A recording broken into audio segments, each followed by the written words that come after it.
Why is Russia's T-90M performing so bad in Ukraine war? Russia's most advanced tank right now is the T-90M, the M, meaning it's an upgraded, modernized version of the original T-90, which itself is an upgraded version of the T-72 family. So, not counting the T-14, which only a few have been built and hasn't been used in Ukraine in direct assaults, the T-90M is their latest and most capable. Reportedly, it has some world-class protection, optics, computer systems, and more. However, despite all its upgrades and capabilities, we've seen it perform poorly in Ukraine. As of June, Russia has lost 23 T-90 megaseconds, of which 14 were fully destroyed, and Ukraine captured 2. Now, that might not sound like a lot, especially considering the over 1,000 T-72s that Russia has lost. However, Russia only had about 70 T-90 megaseconds at the start of the war. That would mean they've already lost a third of them, and that's about the same loss ratio of T-72s when you factor in how many they've pulled from storage.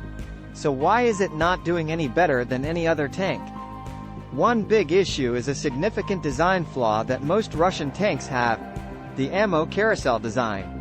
One of the main reasons we keep seeing turrets of T-72s and other tanks fly off when they're hit is due to the ammunition being stored inside, along with the crew. Sometimes it's immediate.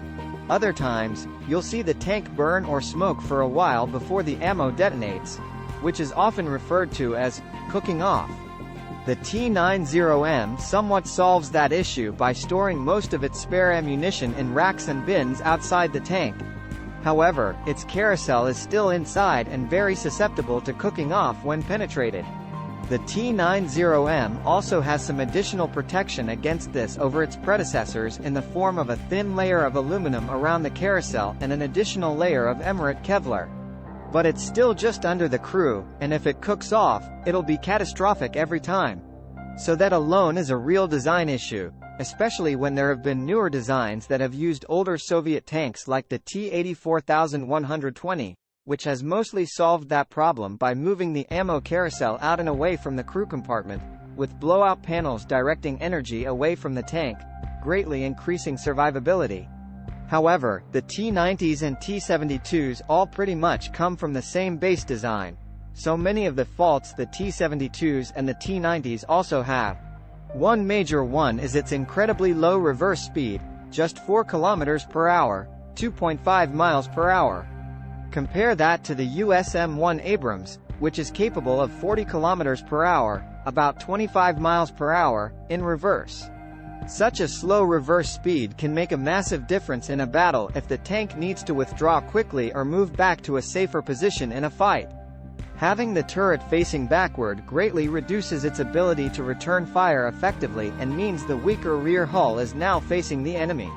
Russia has added some Arab bricks to some of their tanks in the rear hull, but that added protection is minimal at best and unlikely to stop any significant attack.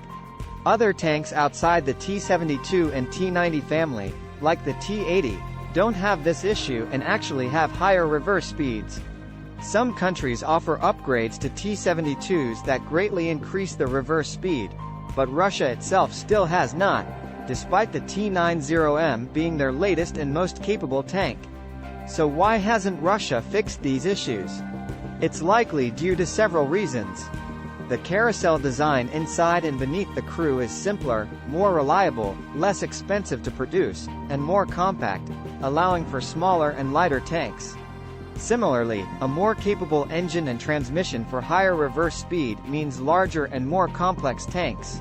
Russia has often focused on building tanks in massive numbers over individual capability and survivability.